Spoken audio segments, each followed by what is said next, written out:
My name is Margaret Collins. I'm 59 years old, a widow, and I live in a quiet little neighborhood in Oregon where the biggest excitement is the mail being 5 minutes late. I've spent nearly 2 decades working as an office manager at a law firm, the kind of stable job that doesn't make headlines but pays the bills and keeps the world turning. I raised 2 children, Emily, who just turned 32, and Luke, 29, and for most of my adult life, everything I did was for them. Every decision, every sacrifice, every dream I quietly packed away so theirs could take flight.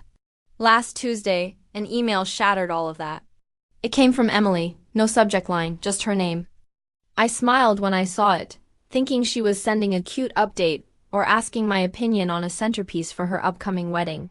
A few weeks back she had been glowing, telling me about her dream ceremony in Napa Valley.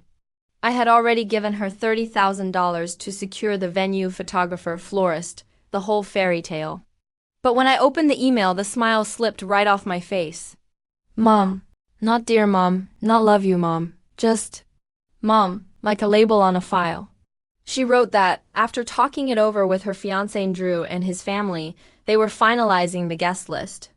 And, after deep thought, they decided it was best if I watched the ceremony over livestream, not in person. She added that Andrew's mother was very particular about the head count and wanted things intimate. At the bottom, Emily wrote the line that hit like a slap. If you want to be a part of it, you can watch through the Google Meet link we made. Should be just like being there. LOL. I stared at my screen. My coffee went cold. My world went quiet.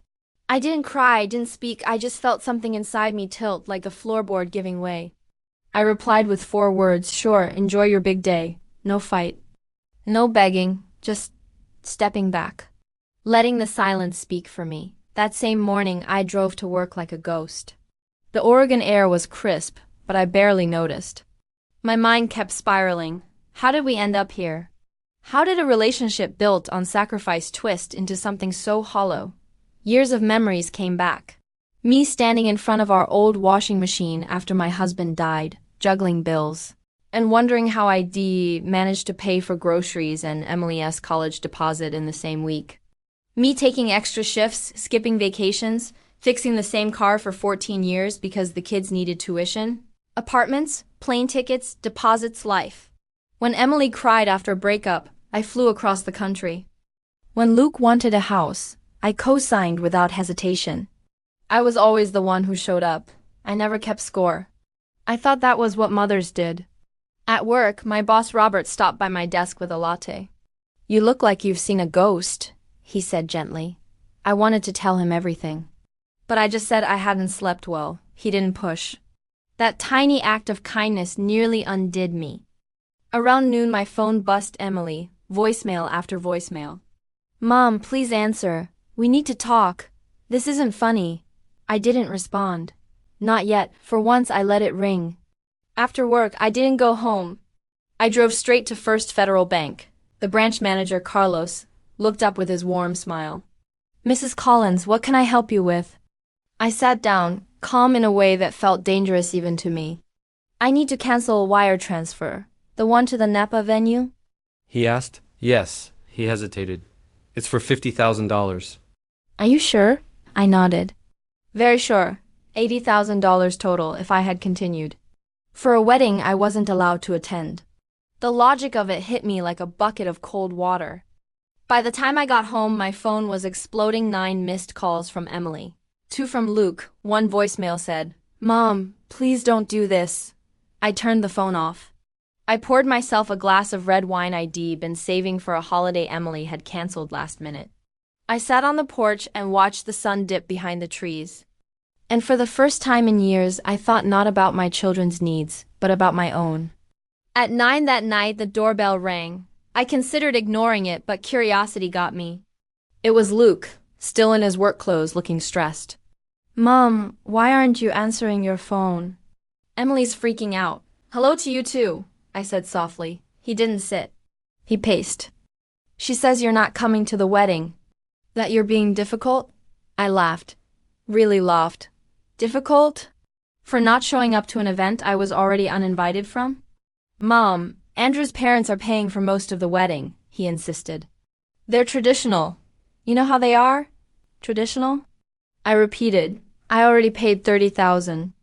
I was about to send 50 more. He froze. You were sending another 50. Was, I corrected. Not anymore. He went pale. Mom, they're counting on that money. The venue, the catering. Not, I said calmly, my problem anymore. He threw his hands up. You always make everything about yourself. I stared at him and something in me finally snapped, but not loudly, quietly, cleanly. Get out of my house, I said. He blinked like he couldn't process it. Mom? You heard me, get out. He stood there, stunned. Then left. The soft click of the door sounded like freedom. The next morning, 43 missed calls. Messages from Emily ranging from guilt trips to panic. The venue called. Payment didn't go through. We're going to lose everything. Andrew's parents say this proves they were right about you. I don't understand why you're doing this to me. Of course she didn't understand. She had been raised on my sacrifices. They were invisible to her because they were always there. Later, an email popped into my inbox. Please don't ruin my wedding. I opened it. She begged. Explained the caterer would walk if they didn't pay by the end of the day. Sighed. Andrew's parents were furious. Promised to talk about letting me attend after the money was sent. Not an apology, a negotiation. I closed the email without replying. During lunch, Robert invited me to eat at a new Italian place. Normally I would have declined, but I needed a place where nobody wanted anything from me. Over pasta I told him everything. He listened, really listened. When I was done, he said, sometimes love requires boundaries. Especially with the people we've given the most to. For the first time, I felt understood. That evening, when I pulled into my driveway, I saw someone sitting on my steps. Sophia, Emily's childhood best friend. The girl who used to sleep over, eat my cookies, and call me second mom. She looked nervous. Mrs. Collins, I hope it's okay I came. Emily's a mess. They lost the venue. The florist quit. Andrew's parents are threatening to cancel everything. I quietly put on tea. After a moment, she said, she knows she messed up. She wants to fix it. She just doesn't know how. Is that why you're here? I asked. To fix it for her. Sophia shook her head.